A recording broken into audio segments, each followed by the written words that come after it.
جمعية الدعوة والإرشاد وتوعية الجاليات بمحافظة بدر. আসসালামু আলাইকুম ওয়া রাহমাতুল্লাহি ওয়া বারাকাতুহু। আলহামদুলিল্লাহ ওয়াসসালাতু ওয়াসসালামু আলা রাসূলিল্লাহ ওয়া বা'দ।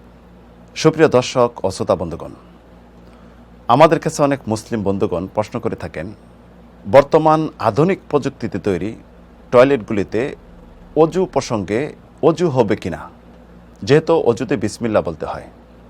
এই প্রসঙ্গে বলবো, অজু একটি গুরুত্বপূর্ণ ইবাদত, যেটি অনেক ইবাদতের পূর্ব শর্ত হলো অজু করা, পবিত্রতা অর্জন করা। সালাত, তোয়াফ, কোরআন কারীম স্পর্শ করা অজু শর্ত রয়েছে।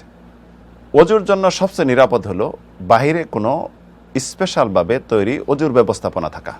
একান্তই যদি অজুর ব্যবস্থাপনা না থাকে, আধুনিক প্রযুক্তিতে তৈরি টয়লেট, গোসলখানা, অজুর ব্যবস্থা যদি একাত্রই থাকে এবং ওইখানেই অজু করতে বাধ্য হয় কেউ, এই ক্ষেত্রে একজন মুসলিমের করণীয় হবে, অজুর শুরুতে যেহেতু বিসমিল্লাহ বলতে হবে, যদিও ওলামাদের মাঝে মতবিরোধ রয়েছে, কেউ বলেছেন ওয়াজিব আর কেউ বলেছেন সুন্নতে মুআক্কাদা।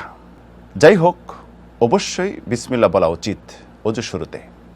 রাসূল সাল্লাল্লাহু আলাইহি ওয়াসাল্লাম অপছন্দ করতেন টয়লেটরত অবস্থায় কথা বলা বা সালামের উত্তর দেওয়া বা আল্লাহর নাম জিকির করা। আব্দুল্লাহ ইবনে উমর হাদিস বা মুসলিম বর্ণনা করেছেন, রাসূল সাল্লাল্লাহু আলাইহি ওয়াসাল্লাম নিকট দিয়ে এক ব্যক্তি অতিবাহিত হচ্ছেন, রাসূলুল্লাহ প্রস্রাব করতেছেন, এই অবস্থায় সালাম দিলেন, রাসূলুল্লাহ সালামের উত্তর দিলেন না।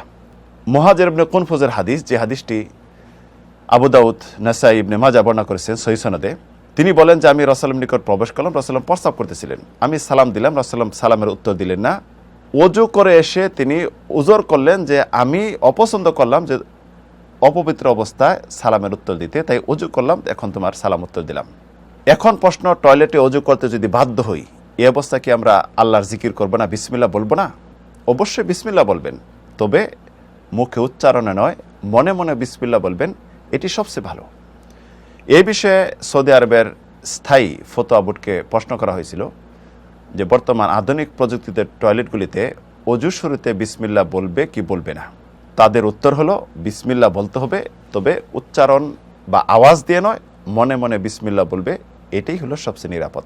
আল্লাহু আ'লাম ওয়া সাল্লাল্লাহু আলা নবিয়িনা মুহাম্মদ।